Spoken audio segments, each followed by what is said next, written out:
ఈ 3 కారణాల వల్ల సోలార్ సిస్టమ్ పెట్టాక కూడా కస్టమర్స్ అయితే అన్సాటిస్ఫైడ్గా ఉన్నారు. నెంబర్ 1 తప్పుడు సోలార్ సిస్టమ్ ఇన్స్టాల్ చేయడం.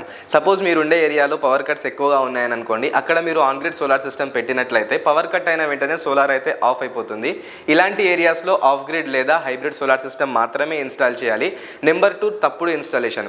ఎవరితో అయితే మీరు సోలార్ ఇన్స్టాల్ చేయిస్తున్నారో ఆ పర్సన్ ఎక్స్పీరియన్స్డ్గా అయి ఉండాలి. లో క్వాలిటీ కాంపోనెంట్స్ యూజ్ చేయకుండా చూడండి. అలాగే ఓల్డ్ టెక్నాలజీ ప్యానల్స్ కూడా యూజ్ చేయకుండా చూడండి. చాలా వెండర్స్ అయితే కాస్ట్ కటింగ్ చేద్దాము అని చిన్న చిన్న కాంపోనెంట్స్ని బైపాస్ చేస్తుంటారు. లైక్ లైటనింగ్ అరెస్టర్ లేదా అర్థింగ్స్ అయితే చేయరు. నెంబర్ 3 సోలార్ సిస్టమ్ ఇన్స్టాలేషన్ చేసేసి వదిలేయడం. చాలా మంది అయితే సోలార్ సిస్టమ్ పెట్టేసిన తర్వాత అవి ఎలా వర్క్ చేస్తున్నాయో, ఏ కండిషన్లో వర్క్ చేస్తున్నాయో తిరిగి కూడా మళ్ళీ చూడరు. మీరు కూడా మీ సోలార్ సిస్టమ్ ఎక్కువలో ఎక్కువ ఎలక్ట్రిసిటీ జనరేట్ చేయాలి అని అనుకుంటే వాటిని అయితే ప్రాపర్ క్లీనింగ్ చేయండి. సోలార్ సిస్టమ్ని అయితే జస్ట్ వాటర్తో క్లీన్ చేస్తే చాలు. మీ ఏరియాని బట్టి మంత్లీ వైజా లేదా మంత్లీ ట్వైజా మీరు చూసుకోండి. సోలార్ ప్యానల్స్ క్లీన్ ఉంటే చాలు.